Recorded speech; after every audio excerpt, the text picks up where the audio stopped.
It's sad. We're still preaching the same thing, guys. Here's Hannah, guys. Thank you all so much for coming. I really appreciate this. I just was going to go over real quickly what we're here to do today. What are our goals of this event?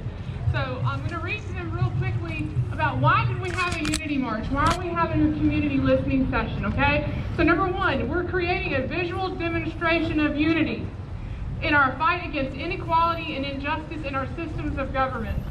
Second, we're going to be a conduit for our community to express their feelings, frustrations, opinions, and suggestions directly to our elected officials, police department, and city administration.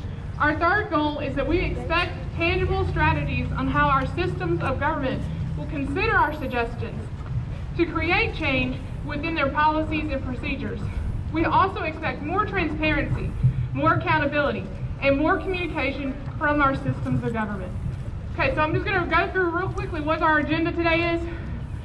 After, we have one more speaker just for right now, and then we're going to take a break.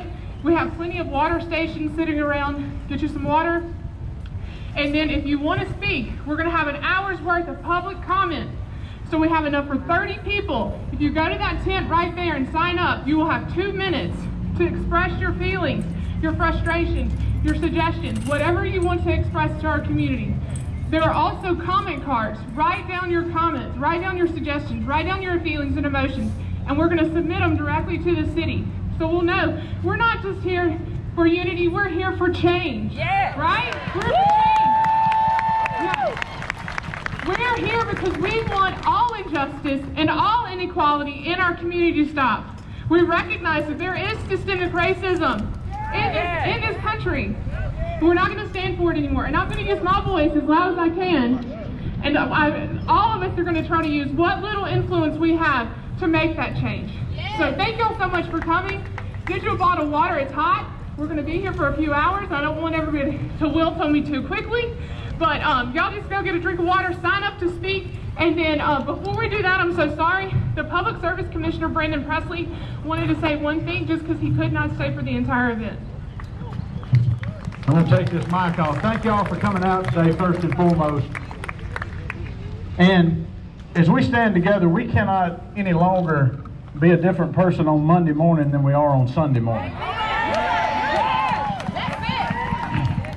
That's good. You know, I couldn't march with Dr. King because I didn't get to raise my hand because I'm 42. They didn't call my age out. But I couldn't have marched during that period or had a voice. And many folks who grew up like I grew up, where I grew up, it takes a long time to get that out of your system. It takes a long, and we've got to be honest about that. We've got to be honest about that. In the 1960s, when civil rights protesters came through Tupelo, I'm pretty sure that my daddy and maybe some others were on the other side of this issue. And I'm proud to be able to be here today to be on the right side of this issue. And to be able to say that if we want to live up to the words in red, they're going to be in every church in this state and in this nation tomorrow morning, be talked about. We cannot live up to those words any longer, without truthfully searching our hearts, our minds, our automatic assumptions about things, to try to really do what Jesus said do. That's the hard part, right? I can tell you what you ought not to do.